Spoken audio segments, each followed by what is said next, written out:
بسم اللہ الرحمن الرحیم۔ حضرت علی رضی اللہ تعالیٰ عنہ کا فرمان مبارک ہے کہ جب زمین پر 3 کام کیے جاتے ہیں تو زمین کو بہت زیادہ تکلیف ہوتی ہے۔ نمبر 1، بلا وجہ کسی کا قتل کرنے سے جو خون کا پہلا قطرہ زمین پر گرتا ہے تو زمین اس خون کے قطرے پر بہت زیادہ غم زدہ ہوتی ہے۔ نمبر 2، بدکاری کر کے غسل کرنے سے جو غسل کا پانی زمین پر گرتا ہے اس پانی سے زمین کو بہت زیادہ تکلیف ہوتی ہے۔ نمبر 3، صبح سورج کے نکلنے سے پہلے سوتے رہنے والے شخص کو دیکھ کر زمین بہت زیادہ غمزدہ ہوتی ہے۔ سرور کائنات حضرت محمد صلی اللہ علیہ وآلہ وسلم نے فرمایا، فجر اور اشراق، عصر اور مغرب اور عشاء کے درمیانی وقفے میں سونے سے پرہیز کیا کرو۔ نبی کریم صلی اللہ علیہ وآلہ وسلم کے اس فرمان میں بہت زیادہ طبی حکمتیں پوشیدہ ہیں۔ آج کے جدید دور میں میڈیکل سائنس نے تحقیق کی ہے کہ فجر اور اشراق کے درمیانی وقفے میں آکسیجن وافر مقدار میں پائی جاتی ہے، اور اگر انسان اس وقت میں سو جاتا ہے تو انسان کی طبیعت میں سستی آ جاتی ہے۔ دیر سے اٹھنے والے انسان کی طبیعت میں چڑچڑا پن ہو جاتا ہے، جس وجہ سے وہ ہر وقت بے چین رہتا ہے۔ عصر سے مغرب اور مغرب سے عشاء کے درمیانی وقفے میں آکسیجن کم سے کم مقدار میں پائی جاتی ہے، اور اگر ہم اس وقفے کے درمیان سو جاتے ہیں تو ہمارے جسم میں آکسیجن کی کمی ہو جاتی ہے، جس وجہ سے ہمیں 10 قسم کی بیماریاں لگ سکتی ہیں، جن میں سر فہرست دمہ ہے۔ اس وجہ سے ہمیں چاہیے کہ ان اوقات میں سونے سے پرہیز کیا کریں۔ اگر آپ اس پر عمل پیرا ہوں گے تو آپ کی صحت بہت ہی اچھی ہو جائے گی۔ حضرت عائشہ صدیقہ رضی اللہ تعالیٰ عنہ نے فرمایا کہ جب مؤذن فجر کی اذان دے کر خاموش ہو جاتا تھا تو صبح کی روشنی چھانے لگتی تھی، تو نبی کریم صلی اللہ علیہ وآلہ وسلم اٹھ جایا کرتے تھے، فجر کی سنتیں ادا کر کے اپنی دائیں کروٹ کی طرف لیٹ جایا کرتے تھے۔ مؤذن نماز کی اقامت کے لیے آپ صلی اللہ علیہ وآلہ وسلم سے اجازت طلب کرنے کے لیے آپ کے پاس تشریف لاتا تو آپ صلی اللہ علیہ وآلہ وسلم مؤذن کے ساتھ ہی مسجد میں تشریف لے جایا کرتے تھے۔ فجر کی سنتیں ادا کر کے اس لیے لیٹ جایا کرتے کہ ساری رات اللہ کی عبادت میں مشغول رہنے کی وجہ سے جسم میں جو تھکاوٹ ہو جاتی تھی وہ تھوڑی دیر آرام کرنے سے جاتی رہتی، تاکہ فجر کے فرض اچھے طریقے سے ادا ہو جائیں۔ جو کوئی بھی بندہ اللہ کی عبادت میں ساری رات مصروف رہتا ہے اس کے لیے یہ بہتر ہے کہ نماز فجر کی سنتیں ادا کر کے تھوڑی دیر آرام کر لے، تاکہ ساری رات جاگنے کی تھکاوٹ ختم ہو جائے اور بندے کا جسم چست و چالاک ہو جائے۔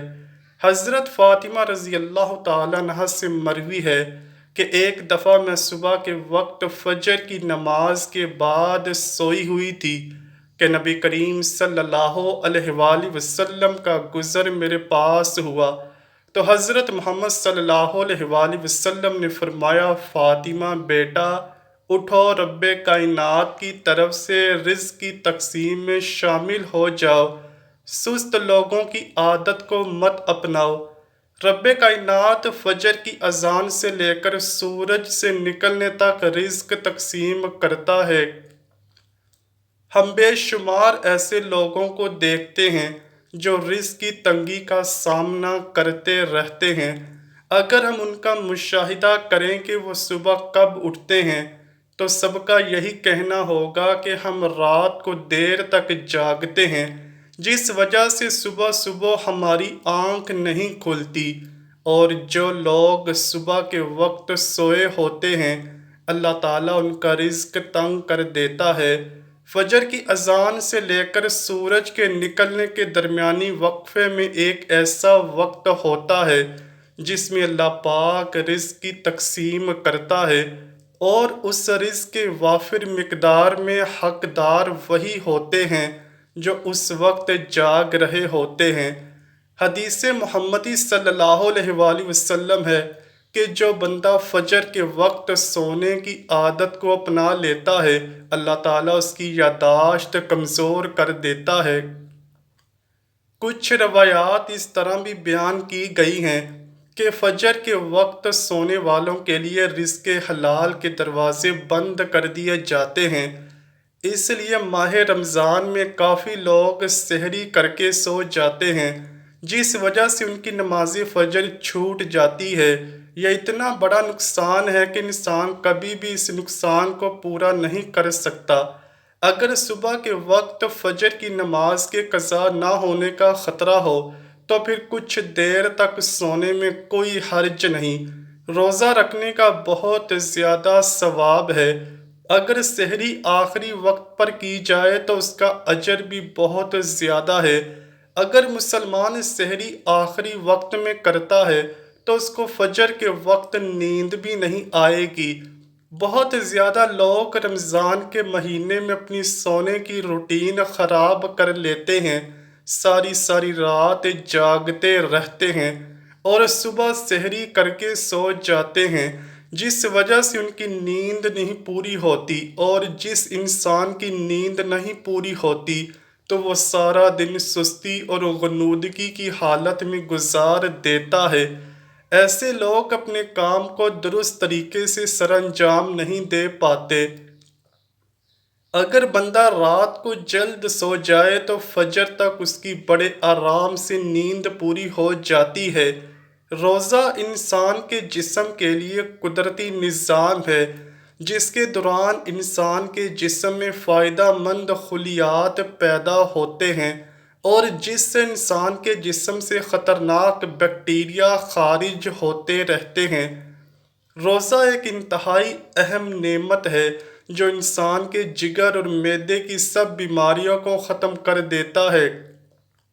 اس دور میں ہر انسان رزق کے معاملات میں بہت زیادہ پریشان ہے، دن رات کمانے میں لگا ہوا ہے، لیکن پھر بھی دل کو سکون حاصل نہیں ہوتا۔ روایات میں ہے کہ فجر کی نماز کو ادا کرنے کے بعد 6 گھنٹے کام کرنے والے انسان کے دن بہت ہی پرسکون گزرتے ہیں۔ جو لوگ فجر کے وقت سوتے ہیں ان کا سارا دن سست اور بوجھل گزرتا ہے۔ صبح کے 6 گھنٹوں کا دور انسان کی جوانی کا دور ہے جو انسان کے خوابوں کو پورا کرنے میں مدد دیتا ہے۔ یہ دور انسان کی صلاحیتوں سے بڑا اور خوابوں کو پورا کرنے کا دور ہوتا ہے۔ جوانی میں ہم صبح کی یہ 6 گھنٹے دل لگا کر اپنی صلاحیتوں کو استعمال کر کے ساری زندگی سکون اور آرام سے گزارنے میں کامیاب ہو سکتے ہیں۔ صبح صبح جاگنے میں ہی انسان کی زندگی میں بہترین راز پوشیدہ ہیں۔ اللہ پاک سے دعا ہے کہ وہ ہمیں نیک اعمال کرنے اور برائیوں سے دور رہنے کی توفیق عطا فرمائے، آمین یا رب العالمین۔ امید کرتا ہوں کہ آپ کو ویڈیو ضرور پسند آئی ہوگی۔ اگر ویڈیو پسند آئی ہے تو ویڈیو کو لائک کیجئے، شیئر کیجئے اور چینل کو لازمی سبسکرائب کیجئے۔ کمنٹ سیکشن میں اپنی رائے کا اظہار بھی ضرور کیجئے گا۔ ملتے ہیں اگلی ویڈیو میں، تب تک کے لیے اللہ حافظ۔